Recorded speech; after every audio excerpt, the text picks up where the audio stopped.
Hi folks, it's Reverend Peter here, and I've got a question for you. What gives you joy at Christmas time?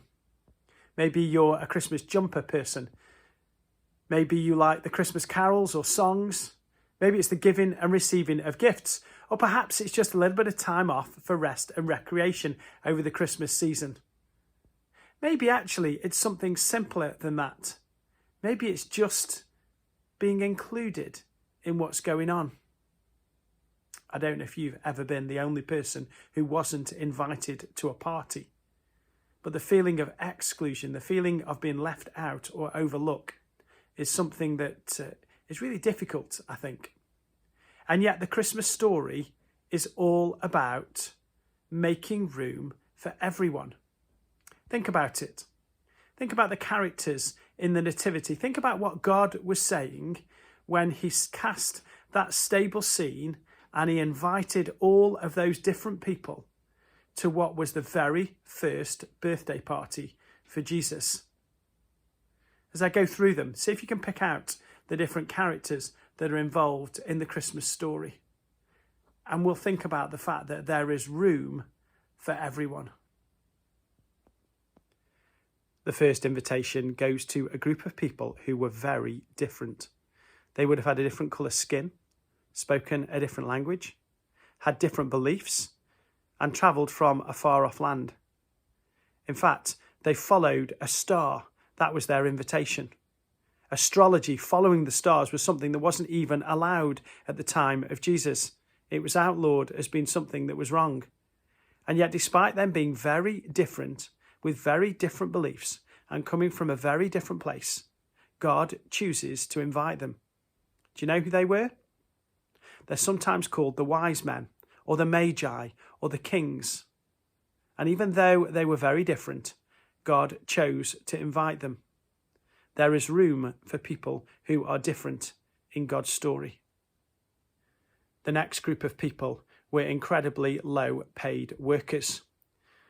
They were often left out. They were outcasts, if you like, and they were not included in anything that went on. In fact, if there was something important going on in a village, they would literally be left out in the cold on a hillside.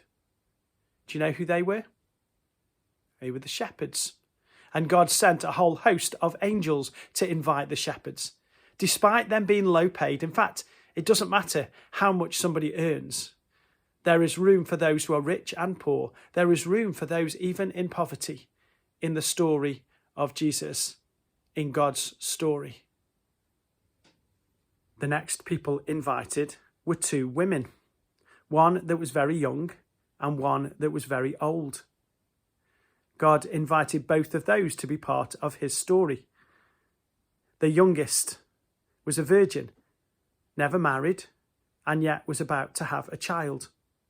She would have been judged by society, she would have been marginalised and probably overlooked, even more than just because she was a woman, but because of her situation. And the other, the older lady, well, she couldn't have children. And yet in her old age, she was invited by God to be part of the story by bearing a child.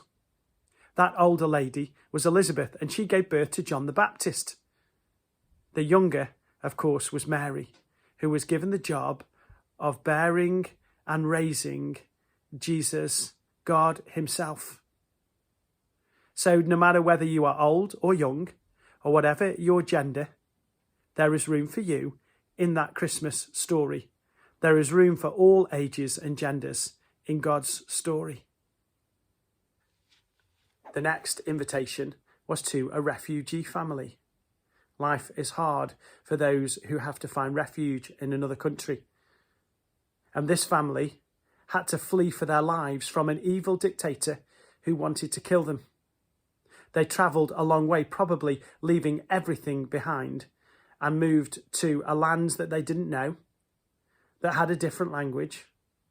And probably when they set off, they didn't know quite what was going to happen to them, how they were going to manage the journey, or where they were going to live.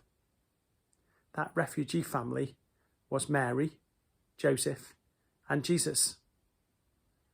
Now, if you thought about the family of Jesus as being a refugee family, but in including that as part of the story, God says very clearly that there is room for refugees in his story.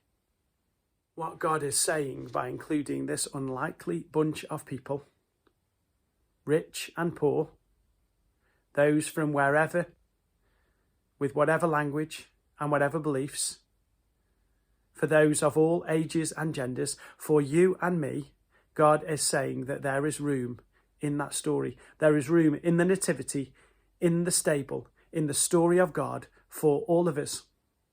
The ironic thing is that that very first birthday party only managed to find no room for one person, for one family. And you think who it was?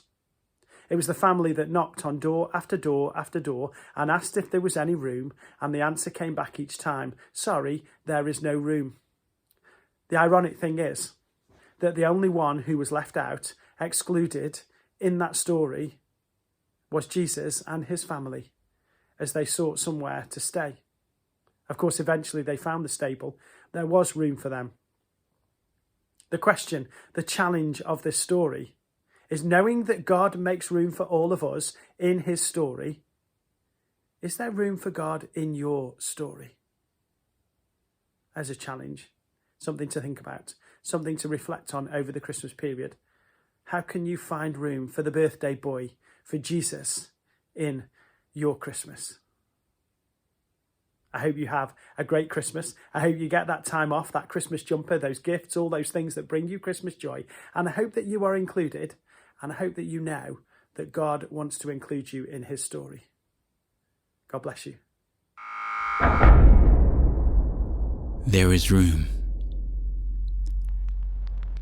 There is room for you. There is a space in the world for you. There's a place in God's story for you. Love actually is all around, in the glistening lights, the warmth of the fire on winter nights, the here-ness of you, and you, and you. Of course there is room. How could there not be when the music is playing, the people are praying, and all of the universe is saying, you are loved. This is where the story starts. The story that God is not apart. She's here, right here. Whether you're a wise man or a shepherd, feeling like an angel, or holding a story that's hopeful or shameful, this is the time when we welcome the stranger like Mary, welcoming men to the manger and discovering that these strangers are angels with messages of love for you and me, messages to hang on the Christmas trees of our hearts. This story is yours because God is here, not there, near, not far, because Christmas is coming. And of course, there is room.